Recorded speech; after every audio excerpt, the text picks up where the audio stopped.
Сүре білген адамға өмір ғажап тамаша.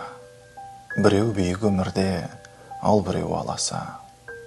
Бүгін құлап сүрінсең, ертең жүгір тоқтама. Бәрін мүмкін жеңуің, егер жүрек қаласа. Өмір бір рет берілген.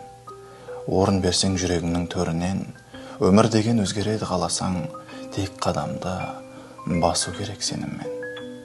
Күліп жүрсең, өмірде күнің күліп қарайды. Үміті жоқ адамды жан жағынан талайды. Сенбеу керек өзгеге, бәрі сенің қолыңда. Өзіңді қой әрқашан ең бірінші орынға.